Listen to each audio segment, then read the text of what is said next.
কি খবর? ইজি বাংলা প্রথম পত্রের যে আয়োজনের সাথে আপনারা আছেন, সেই আয়োজনের পক্ষ থেকেই আমরা চলে আসছি আরেকটা প্রশ্ন নিয়ে, বৃষ্টি কবিতার নবম দশম শ্রেণীর। আমরা কি নিয়ে আলাপ করব স্যার? এখন যশোর বোর্ড 2015 এইটার একটা টপিক নিয়ে আলাপ করব। আমরা উদ্দীপকটা আগে পড়ি, তারপর কবিতার সাথে মিলাই, দেন প্রশ্ন উত্তরের ব্যাখ্যা দিয়ে আল্লাহ হাফেজ, টাটা।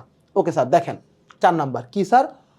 গুরু গুরু ডাকে মেঘ, ঘন ঘটা চারিদিকে আজ, টুপটাপ বৃষ্টি ঘরে অঝোর ধারায়, ঘরে মনে বৃষ্টি ঝরে অঝোর ধারায়, নিজেকে হারিয়ে খুঁজি কিছু পাই কিছু নাহি পাই, খুলেছি হৃদয় বাতায়ন ফেলে সব কাজ। এই দেখেন স্যার, এই কবিতায় কিন্তু বৃষ্টি যে পড়তেছে এতে কিন্তু প্রকৃতির পরিবর্তনের কথা বলা নাই, একদমই বলা নাই। বরং কি বলা স্যার? দেখেন, টুপটাপ বৃষ্টি ঝরে অঝোর ধারা বৃষ্টি পড়তেছে, নিজেকে হারিয়ে খুঁজি কিছু নাহি পাই, নিজের বৃষ্টির ছোঁয়ায় হারায় ফেলছে, মানে কি মানুষের মনের যে পরিবর্তন। এবং কি খুলেছি হৃদয় বাতায়ন ফেলে সব কাজ। বাতায়ন মানে স্যার বারান্দা, আমি হৃদয়ের যে বারান্দা সেটা খুলে দিয়েছি স্যার, হৃদয়ের যে ঘর, বাতায়ন মানে ঘরও স্যার, যে ঘরটা আমি খুলে দিয়েছি স্যার। কারণ কি?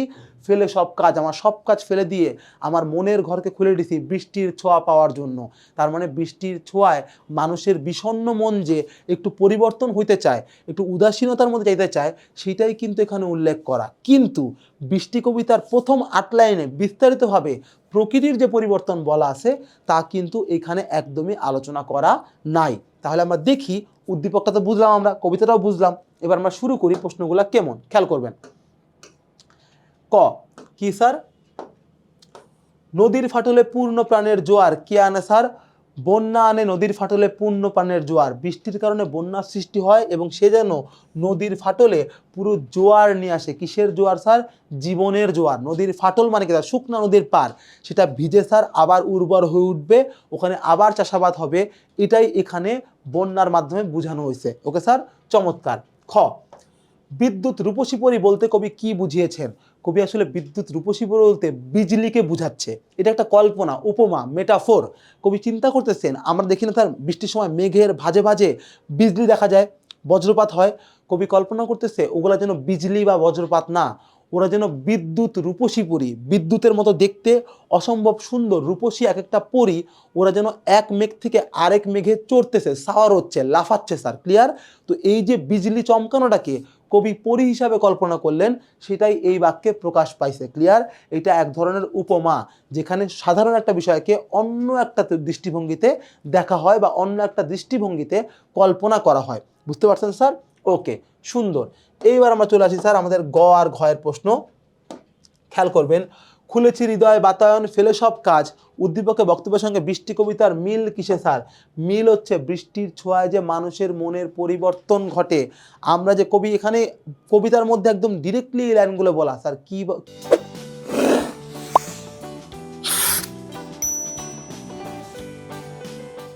কি বলা স্যার?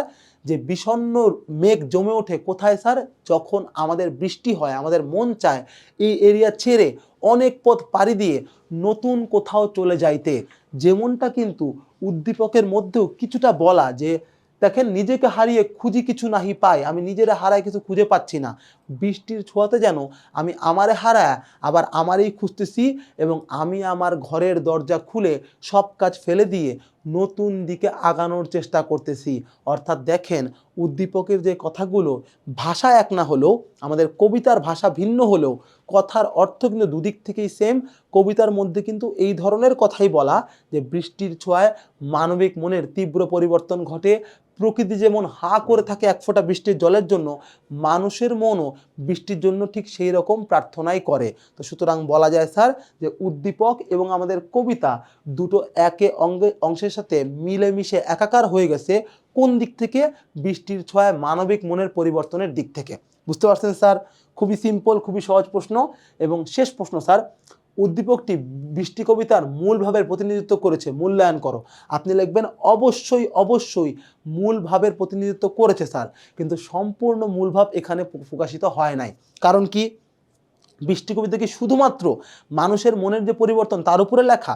না স্যার, ওই কবিতায় অনেক বড় একটা অংশ জুড়ে আছে বৃষ্টির ছোঁয়ায় কি করে প্রকৃতি বদলায় যায়, প্রকৃতির এক একটা গাছ, একটা নদীর ফাটল, একটা ধান ক্ষেত কিভাবে বদলায় যায়, সেই ছোঁয়া, একটা কেয়ার বন কিভাবে বদলায়, সেই আলোচনা বারবার ভেঙে ভেঙে ভেঙে ভেঙে কবি সাহেব করছেন। কিন্তু মনের পরিবর্তনের কথা কবি সাহেব শেষ দিকে, শেষ 6 লাইনে 1-2 বারই বলছেন। আমাদের এই উদ্দীপকে সবচেয়ে বড় করে ধরা হয়েছে কি স্যার, বৃষ্টির কারণে মানুষের মন কিভাবে বদলায় সেইটাকে। মানে আজি ঝড়ো ঝড়ো মুখর বাদল দিনে জানি নে কিসে যে কেন যে মনও লাগে না, এই যে রবীন্দ্রনাথের লাইনটা, ওই লাইনটাই কিন্তু এই উদ্দীপক এবং কবিতার শেষ অংশে প্রকাশ হয়েছে, মানে মূল কবিতার। কিন্তু স্যার কবিতার প্রথম যে অংশ ছিল, মানে কেমনে প্রকৃতি বদলায়, সেটা কিন্তু উদ্দীপকের কোথাও একটা বারের জন্য স্পষ্টভাবে উল্লেখ নাই। তার মানে আপনি বলতে পারেন অবশ্যই উদ্দীপক বৃষ্টি কবিতার মূল ভাবের প্রতিনিধিত্ব করে, কিন্তু সম্পূর্ণ মূল ভাবের না, বরং আংশিক কিছু অংশের। সম্পূর্ণ মূল ভাবের প্রকৃতির যে দিকটি, সেটি কিন্তু উদ্দীপকে উল্লেখ করা নাই। বুঝতে পারছেন স্যার? দেখেন কি সহজ উত্তর, কি সহজ ব্যাখ্যা। একটু পড়ে নিয়ে নিজের চিন্তা থেকে লিখলে আশা করি এই প্রশ্ন তো আপনাদের কোনো দ্বন্দ্ব বা সমস্যা থাকবে না। দেখেন স্যার আমার ডান দিকে স্যার ওই যে 5 নাম্বার দেখা যাচ্ছে, সুতরাং দেরি করা যাবে না, আমরা দ্রুত চলে যাব স্যার আমাদের পরের প্রশ্নে। সে পর্যন্ত ভালো থাকেন, সুস্থ থাকেন, সবাইকে আল্লাহ হাফেজ।